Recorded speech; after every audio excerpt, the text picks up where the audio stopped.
All right, it looks like we are live with another episode of the Manny Wolfe Show. Today, my guest on this episode is Steve Kidd, who is going to tell us how the book inside of you, possibly the one you haven't even written yet, can actually change your life. Steve, welcome to the program. Hi, it's great to be here with you today. Yeah, tell us a little bit about yourself. Give us the sort of beginning spiel, and I will be pushing this interview out to several locations as you're doing that. Perfect. Well, my name is Steve Kidd. I'm a third generation minister, an international best-selling author of multiple books. And I created a system that has helped literally thousands of people write, publish, and market their books to bestseller. The thing I love doing more than anything else in the world is that aha moment when the story that is us really comes to life and becomes the thing that can massively impact somebody else's life. So I know what you're talking about. I've had the experience firsthand. One of my favorite things is when total strangers reach out to me and say thank you for telling your story. That's just a wonderful feeling. Um, how do you bring people to that aha moment?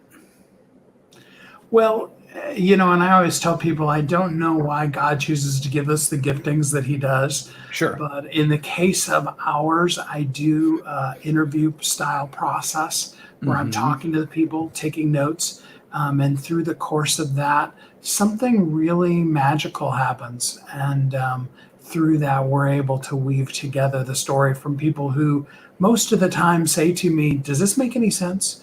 Right. Yeah. And at the end of it, it's like, no, we got you. And there really is a beautiful story that's inside of that comes out.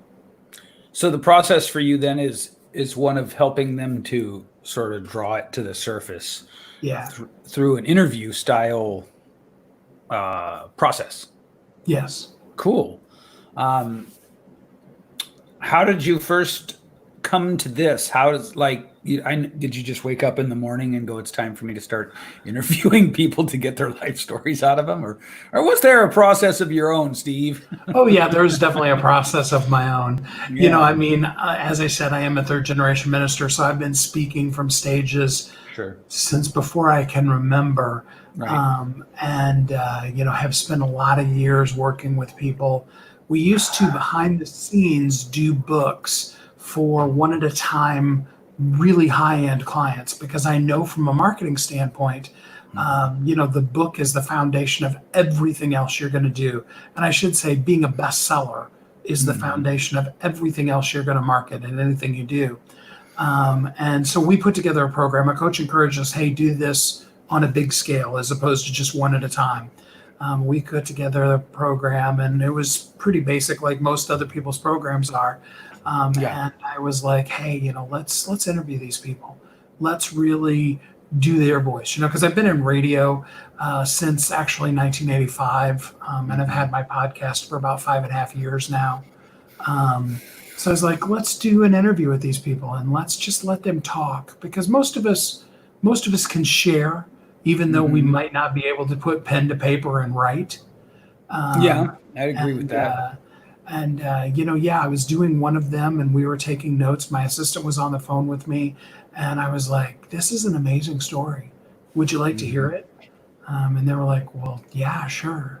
And right there on the fly, I was actually able to weave together all of the notes that we had into a very elegant book for them.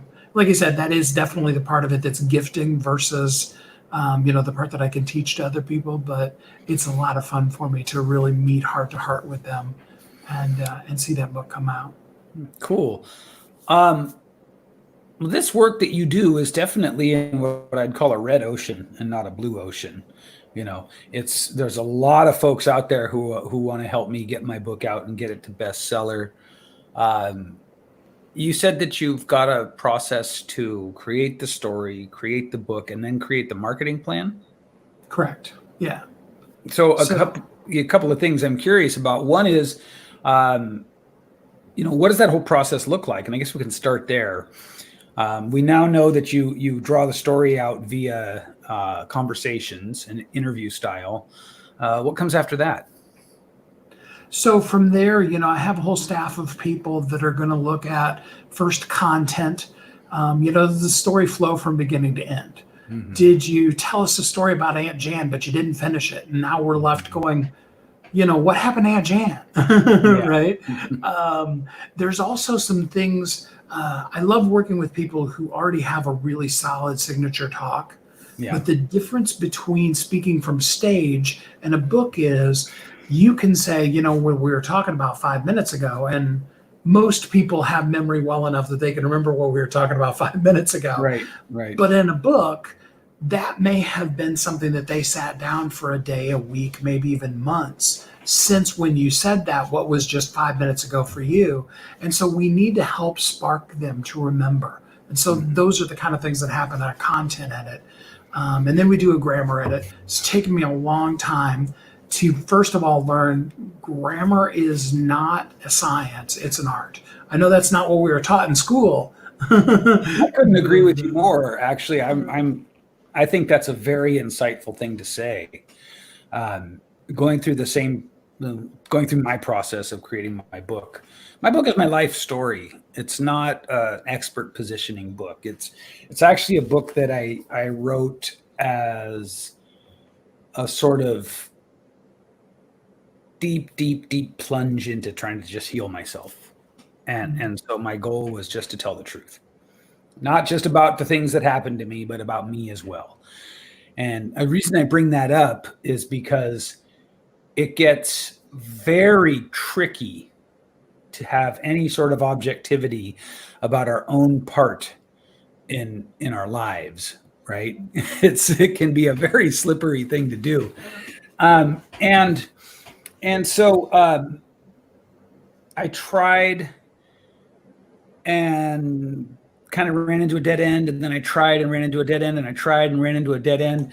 And what I realized I was doing was I was trying to just sound like my favorite authors, right? And so it was like Kurt Vonnegut Jr., and then it was like John Robbins, and then it was like, and just on and on and on. And so finally I just said, okay, look, when I realized what I was doing, I said, you just gotta you have to, and I had in my head the whole time something that a copywriter had said to me about how, or maybe I think I heard it from David Ogilvy first, and copywriters now always say it, about how you have to write things at a 6th grade level. And I really struggled with that. And so to your point that grammar is not as much of a science as we were led to believe, I finally decided I really love words, and I love turn of phrase, and I love the beauty of language. And so I'm just going to write this as though I want to write it to be the book that I'd want to discover in some dusty corner of the library. Right. And so my only thought became, I'd want every line and every passage and every paragraph to make me go, ha ha, I can't believe somebody wrote this. This is how I'd write it. And so I abandoned all of that stuff. And I wrote in a way that I found very beautiful. I found it very artistic. And every single editor I gave it to tried to pull all of that out of it. Yeah, that's why I love that you said that, right? Because grammar is a set of constructs within which you should be able to express yourself. It is not, as you say, it's not so much a science.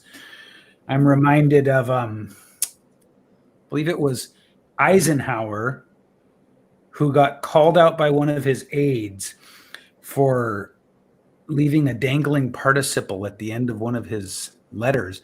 And so he sent a message to the aide, and he said, "Up with this nonsense, I will not put." Perfect. Yeah.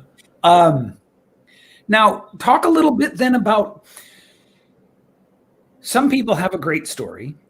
Some people have everything except the ability to find the way to express it compellingly. Sure. And I think that connects to your idea that grammar is at least as much art as science. Do you help people to find voice? Do you help people to take what they have and make it compelling.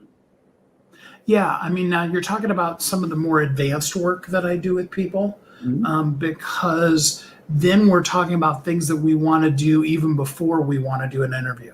Number one, what is your definition of success? And Okay. even before you define success for the book, who is the book for?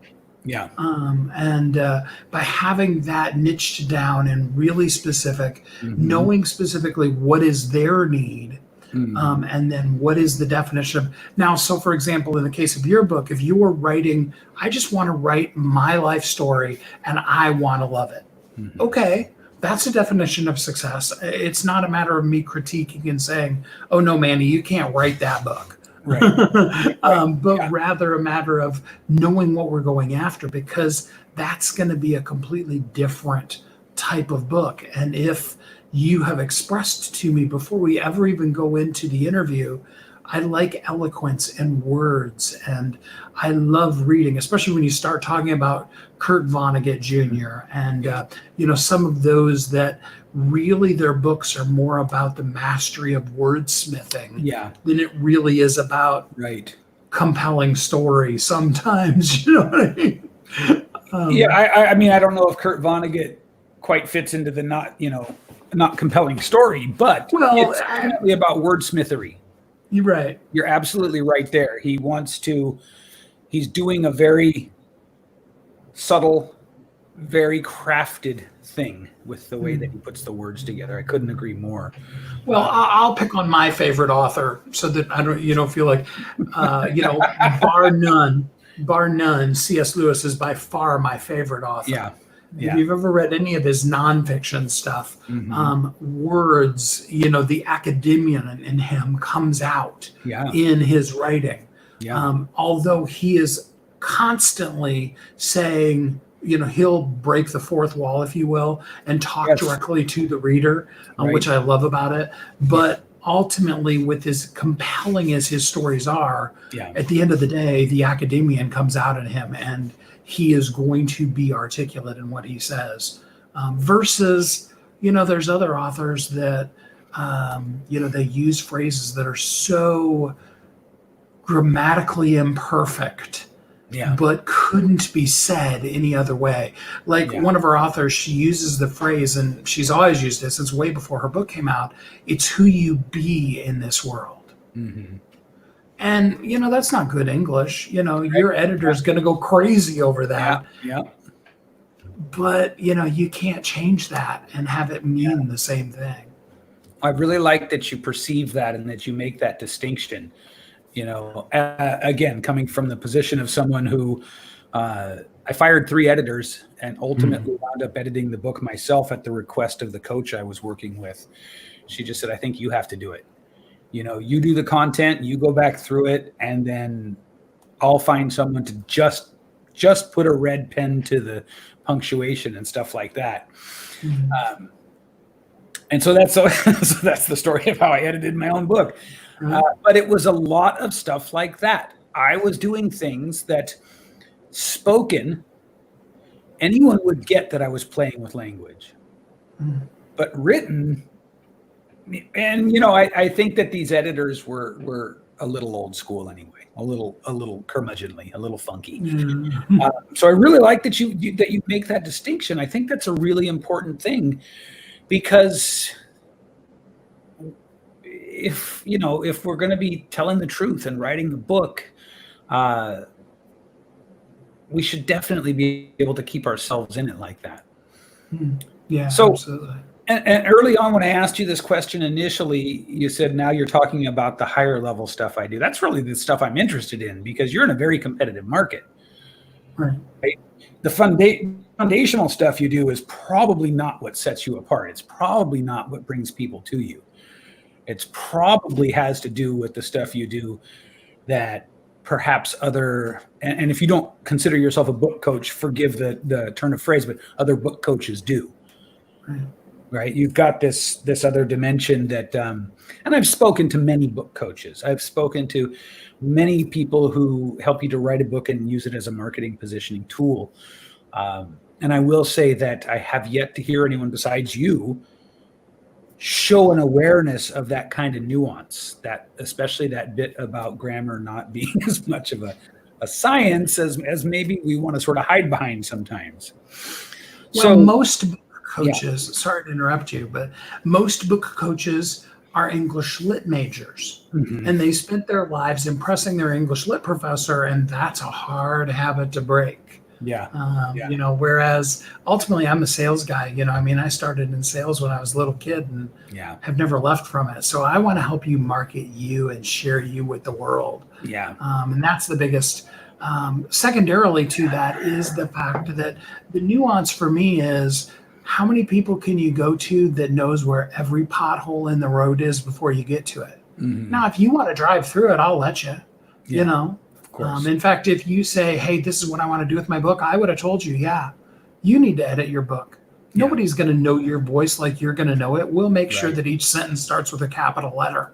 Yeah, Absolutely. But there's very few people out there in the book coaching space mhm, that know where the ditches are. At best, they're like, well, this is what everybody else does, yeah, or this is what I was taught in school. mhm. And so therefore they're just repeating the same regurgitated nonsense. Sorry to say it that way, but No, let's why break my streak of calling it like it is? so yes, I do have a lower end program for people who are polished speakers that have the ability to just, they could send me an already done recording and we can just turn that into a book for them. Yeah, I used to do it for people. They literally just show up to their website and be like, when did I become a best-selling author? It's like, I needed that to market you. yeah, So I do have that lower end. The higher end is working with you for a year to 18 months to, like I said, really have a clear definition of who are you talking to? What yeah, is your definition of success? How are you going to market this book before we ever start trying to quote unquote put pen to paper? And then we're going to encourage you to never pick up a pen. mhm. So then, if you're getting really unique pieces out of each person, talk a little about how you start to build a marketing and positioning campaign around that once you've done it. Well, so ultimately, marketing is all about having a strategy that's based off of what is your ultimate definition of success? Where are you going? There's the old saying, if you aim at nothing, you'll probably hit it. Sure. The clearer identified the bullseye for what your next step, for what direction your company is going, the better your marketing is going to work. And then you position that around. So when you know who specifically am I speaking to? I was working with an author the other day, and I had some of my editors just do a review. He asked me to have it reviewed because it was already written. And I came back. One of them hated the book. One of them absolutely loved the book, and one was totally confused. Mhm. And they were demographically, three totally different people. And I said, what that shows us is you need to be clear exactly who is this book for. And then we have to market it to that person Right. because, even just in that small segment of three people, we saw that the book isn't going to be for everybody and nobody's book is. Right. Yeah. Um, Yeah. Couldn't agree more. The thing that I think gets so much lip service that people start to think it's easier than it is the piece about figuring out who you're speaking to. Right. I mean, there's a lot that goes into that. yeah. So, to the extent that you're willing to share something that may be proprietary, tell us about your process for figuring that out, drilling down to that audience. Well, and so to be honest with you, I have to give credit where credit's due. It was taught to me by a friend of mine that was one of the marketing directors from Nike. Okay. What Nike does before they bring out any product, Yeah. and Nike doesn't really bring a product to market that they don't expect to sell to millions. Sure. Of course not. But before they bring out any product on their campus, they're in Beaverton, Oregon, Mhm. they set aside a room and they develop a very specific avatar for that person. Mhm. They are going to draw a picture of what she looks like. They're going to give her a name. They're Mhm. going to know what she wears. They literally get to the point where they know that person so intimately. And yes, I'm talking about a specific singular individual Yeah. where they know that person so well that they can go out to lunch to her favorite place, tell you what she's going to order, and describe to you exactly which of the chairs she would have chosen to sit in and what she ordered and what she was going to eat and how she was dressed. Yeah. When you know who you're speaking to that specifically, then you can have a very specific conversation with a person. Seth Godin would call that reducing your market down to the least possible viable audience. I Sure. would take that even a step further and go reducing it down to the one. If your book only ever reached to that one person, that would be more than enough. And when Yeah. we're that clear, that's when we actually reach millions. So this is an idea that's not new to me. It seems like it's not as prevalent in online marketing. Well, here's what I actually think. I think that in online marketing, the top players know exactly how to do this, but for reasons that I don't quite understand, they don't talk about it. I think it is sort of keeping an ace up their sleeve. I really do, because I studied sales, marketing, and advertising in school, and one of the first things we were taught was how to make an avatar the classical way, the Ogilvy way. The who was the other giant from the 60s? Anyway, you get my point. Now, here's what I want to get from you, if you're willing to share it, is how does Nike know those things about her? They don't just pull different pieces out of thin air and make them into a homunculus of a, like, how do they do it? How do you guys do it, Steve? So there's two ends of the spectrum. There's the person who has no clue. They've never ever thought about it at all. And then there's the person who is well seasoned and, has done a lot of talking. If you're well seasoned, the person who's going to tell you what they're looking for and exactly who the person for what you're writing about are the people that you're talking to. That's what social media is for, is to go in and say, hey, I'm going to be talking about this thing. Yeah. And you narrow it down and you drill down with those people until literally your avatar is one of the people that's already a raving fan, to use that phrase for you. Yeah. If you've never developed that, that's a little trickier. It can be done. The first thing is you need to really know who you are. And that's where most people really run into problems is, when we ask them, who are you? They start talking about, well, I went here to school and I'm so-and-so's child and blah, blah, blah. And they don't really know that deep work of who am I?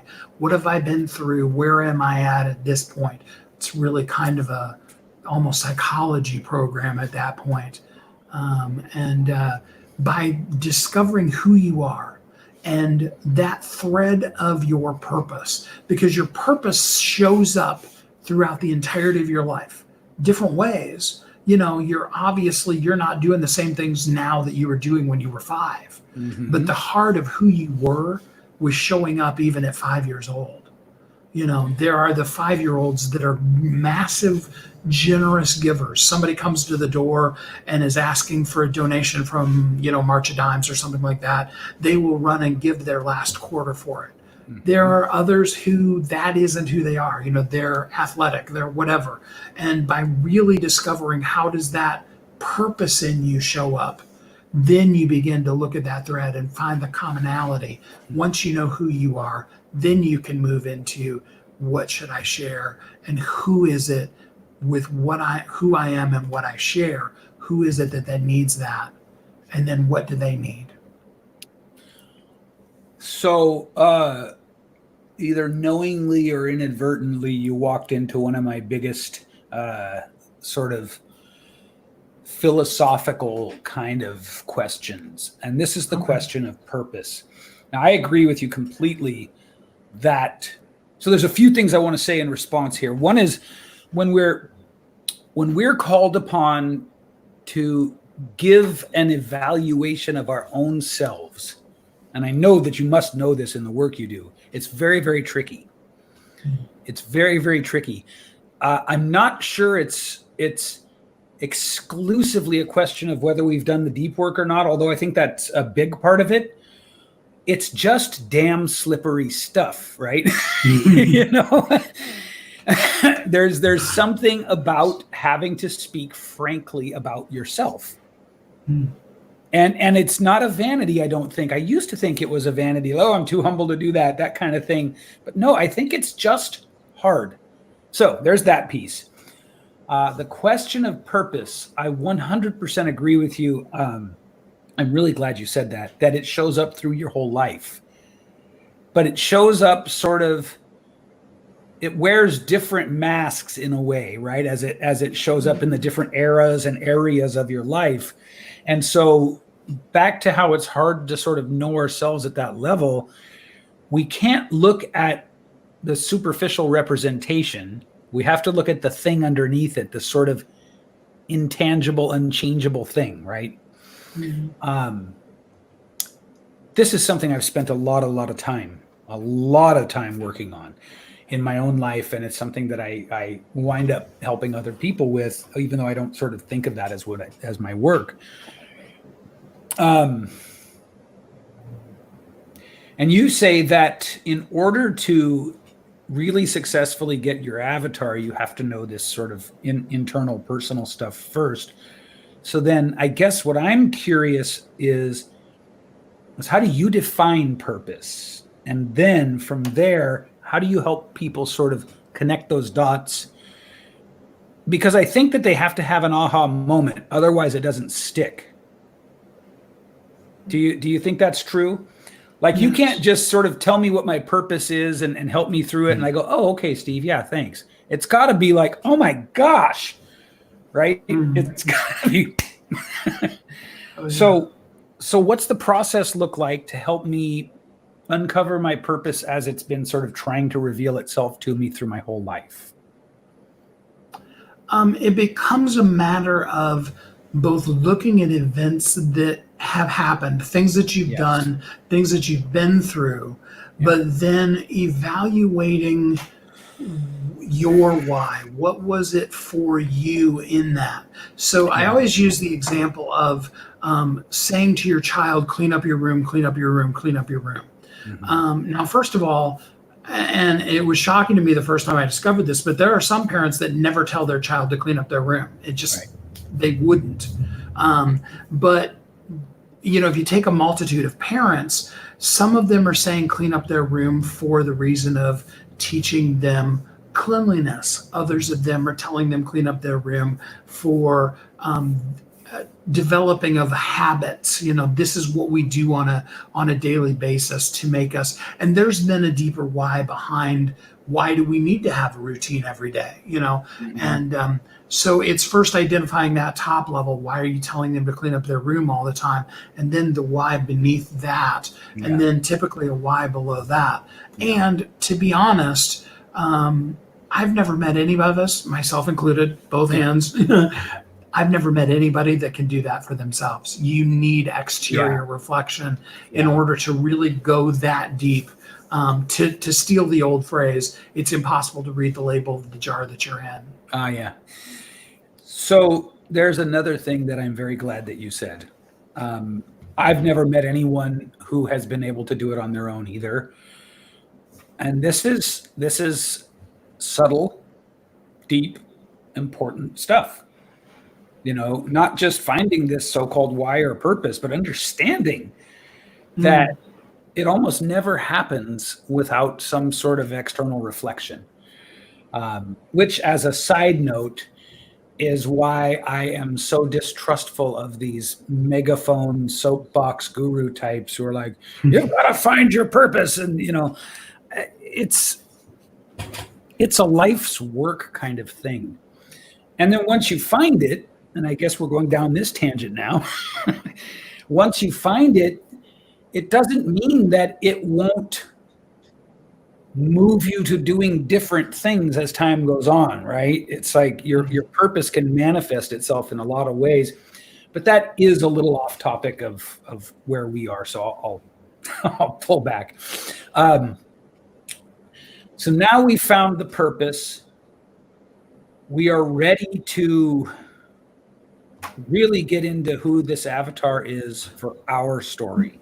Before we move on, though, Yeah. can I say one more thing? Absolutely. You brought up a concept and you said, we believe that it's not humble to talk about ourselves. I need to give you a definition. Love Yeah. words. Sorry Please. about that. Please. True humility, the actual definition of humility, is having a right perspective of yourself. That means being able to not only say the things that you're good at, but also the things that you're not good at, and to say them boldly and competently. If you diminish yourself to be quote unquote humble, that's actually another version of conceit showing up. True humility, if you're amazing at something, you just simply say, at this particular thing, I'm amazing at it. That is you actually being humble. So I love just had that to jump. distinction. I'm so glad you took the time to make that distinction. I couldn't agree more. I could not agree more with that. I think that on some level, we all perceive false humility when it's happening to us, right? And we know that it's a conceit, but it's very hard to pinpoint. It's very hard to sort of drag out into the light. And yet somehow it leaves us with this feeling, maybe it's way back in the back, but it's there. So I'm 100% with you on that. I'm really glad you said that. That's something that's very, very true for me. So now we're getting ready to make our avatar because we really know a sense of our own purpose, our own sort of why. And we've got that connected in some way to the story we want to tell, right? Okay, so what's next? So again, when we're defining that avatar, we're going to define what is our definition of success. And by defining what we're going to do with it, because ultimately your book is a tool. There is nobody in 2020. There are people that claim they are, but the truth of the matter is there's nobody in 2020 that's making money and getting rich off of being an author. Maybe Terry Brooks still is, but there may be, and there are some people. J.K. Rowling made a ton of money off of the Harry Potter books becoming movies, but she, if they were just books, if nobody had ever discovered them and taught them at school, and it's important to understand that because it's where are you headed? What's the next? Where's the money? Right. And when you know where the money is, then it's a matter of who am I selling that to? Who needs that? So we're defining the outcome of our book, beginning with the end in mind, to use another phrase that I'm sure you've heard a zillion times. Absolutely. We're defining that so that we then are defining who is it that needs this thing. Now, sometimes it's the who. Sometimes our who is really strong. We have a person in mind. Often, the truth of the matter is, especially with first books, often the person in mind is ourself. It may be us 5 years ago, but it's us. Really, I'm just preaching a sermon to myself, and the rest of you all can listen. I'll tell you a secret. Every pastor, just about every sermon is actually a sermon of what he learned that week, and the rest of the people just get to listen in. So that's, especially in a first book, that's not uncommon at all, that you're your avatar. But if there is a specific person that you're thinking of, like a buddy of mine that I was working with, a new program that I'm in the process of creating in a new book that I'm writing, in the middle of a friend's conversation where I was helping him with a particular issue, part of my purpose that just shows up all the time anyway, really revealed itself. And it's made a massive difference in his life. And so as I think of the avatar, as I'm now systematizing something that was totally just a God moment, as I'm doing that, he's actually, kind of the stand-in for that avatar. And so it really depends on where you are in that, whether it's, really an internalized understanding of yourself and you're your avatar, or it is that person that you've helped. But typically that's kind of the next step. Do you think that we can save a little bit of sweat equity, a little bit of time, if in our first book, if we really just sort of use ourselves as the avatar? And I ask that. Absolutely. Yeah. Thank you. I asked that because I figured that out after the fact. It's like, wow, really, really, this is the deductive reasoning went like this. I was in place and spot X 5 years ago. I'm now in place and spot Y. From Y, I can see a lot of the inner workings of X. Ergo, I can help that kind of person. And I think that there are two extremes when it comes to sort of finding your niche, right? There's working way too hard to build an avatar, and then there's not building one at all. Right. And just sort of jumping into the market, trying to throw stuff against the wall and see what sticks. And it's not to say that if we use ourselves 5 years ago as an example, as the avatar, that we don't still have work to do. But I think I think that's a really good place for most of us to start. Absolutely. Yeah. Cool, man. Well, I mean, the thing about it is that you're going to be better 5 years from now. Mm-hmm. And you are better. I mean, this isn't true for a few people, but most people do grow throughout life. And that's fine. If you don't want to grow, no judgment, just don't grow, whatever. But, so you saying what you just said, this is what I believed 5 years ago, and this is what I now know. It's actually one of the 4 parts of the writing process that I created is if you could go back to X, whatever that is, 5 years ago, 20 years ago, and you could have a conversation with that. What do you know now that you didn't know then that you would tell you? Not from the standpoint of, I want to change my life, but from the standpoint of, with wisdom, I now know this that I did not know then. Yeah.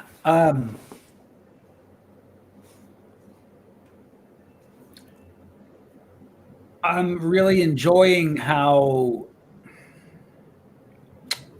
thoughtful your process seems to be. I again, as I said, I've spoken to many people who at least ostensibly on the surface do the same thing you do. And so for those of you who don't somehow know this, I don't vet my guests beforehand. They just jump in and it's either going to be brilliant or it's going to be terrible. And so I do that on purpose because under the best circumstances, we have moments like this where, I didn't know you at all before this. And now you're coming on and sharing some really good, insightful stuff. So I just want to give you a little, acknowledgement for that. Thank you. So building the avatar then sounds like it's not that hard from the way that you do things once you've done the rest. Right.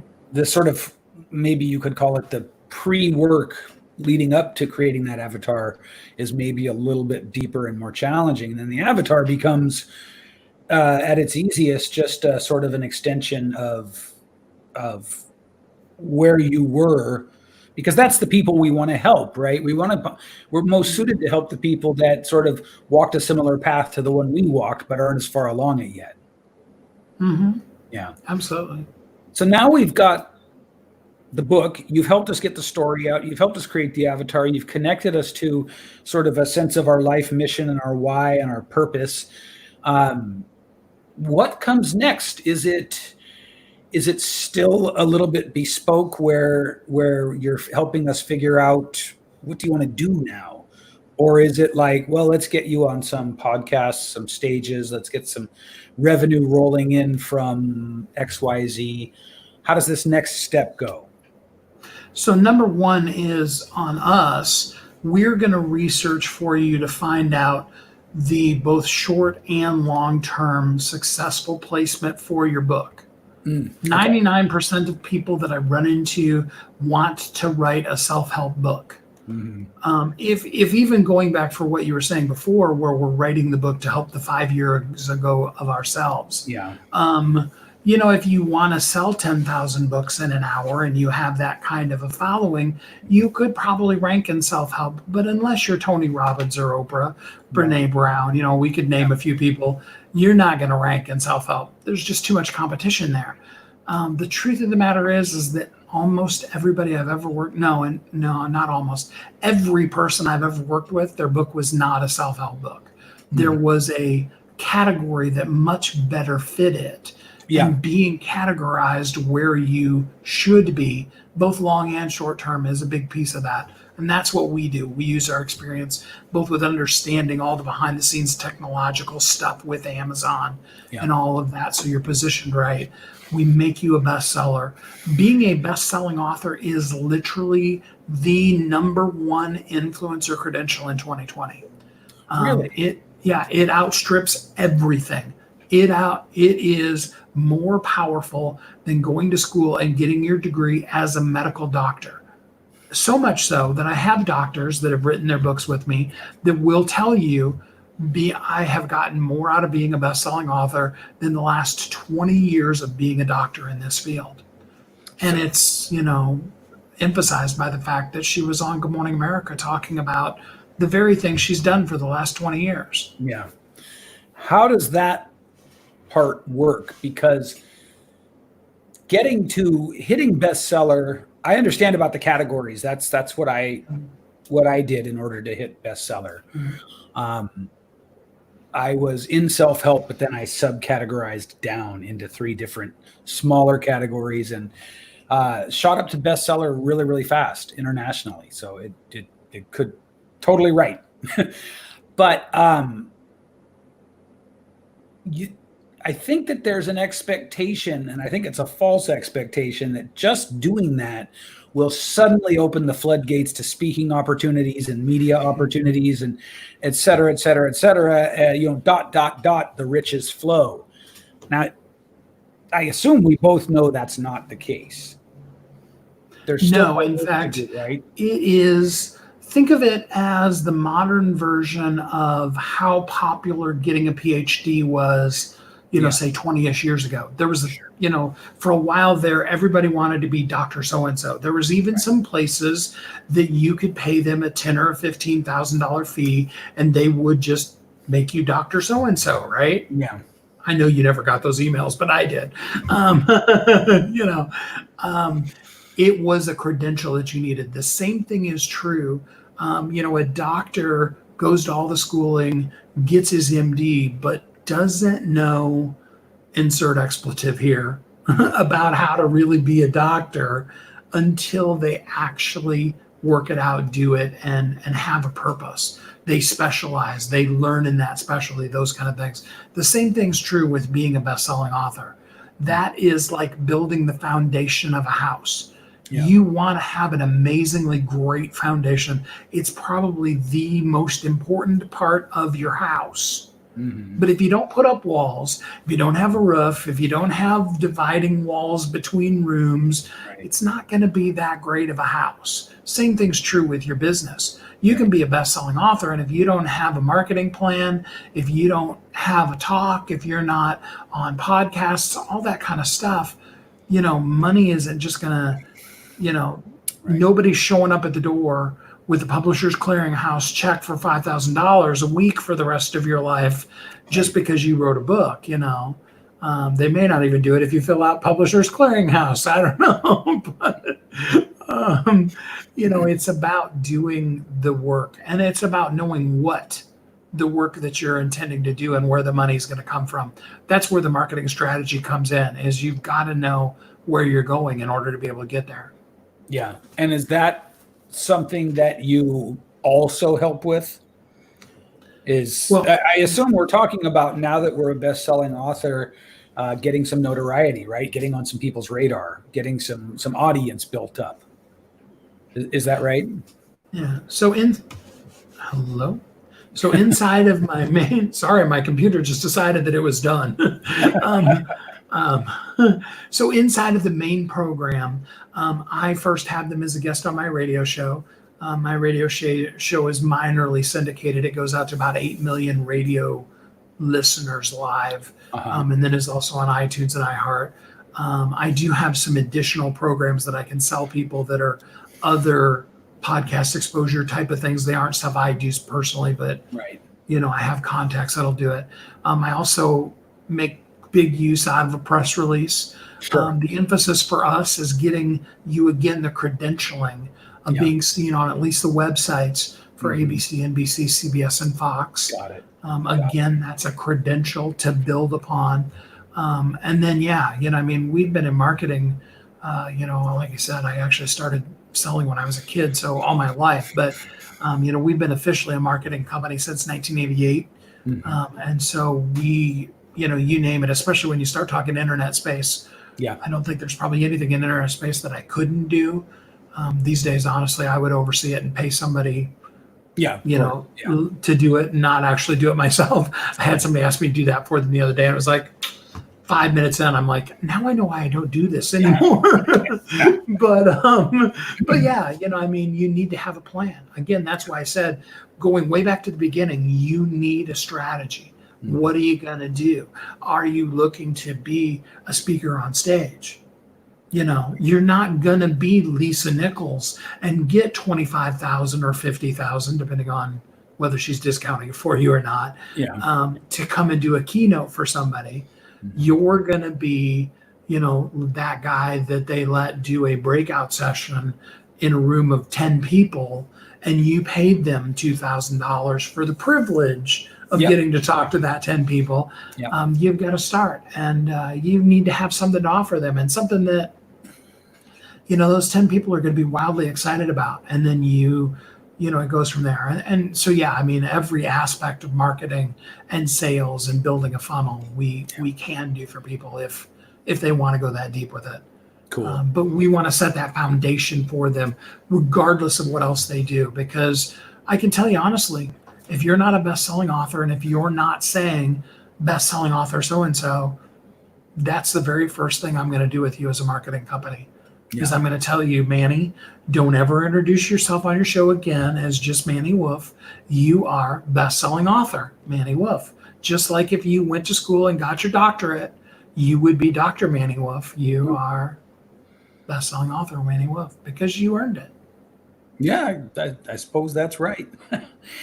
What's the name of your company? Where can people go to learn more? So if you go to wehelpyouthrive.com, Mm-hmm. and that's the name of the company, is We Help You Thrive. Okay. You can see all of my podcasts, some info on both our authority as well as our 9-week program. More importantly, if you want to see what can happen, if you just go to askstevekidd.com, you can schedule with me. I love talking to people. I will talk to you for 15 to 30 minutes for free. Let's talk about who you are and what you're doing, and if what we can do can help you. Nice. All right, so it's wewillhelpyouthrive.com and askstevekidd.com. Steve Kidd is spelled with 2 D's, just in case you are listening. Just We Help You Thrive. We Help You Thrive. WeHelpYouThrive.com, yeah. Love it. All right, man. Well, listen, thank you so much for sharing so openly and being willing to go to so many off the beaten trail spots with me today. I really appreciate it. Absolutely. Sometimes the rabbit trail is better than the whole sermon. Absolutely, man. See you next time.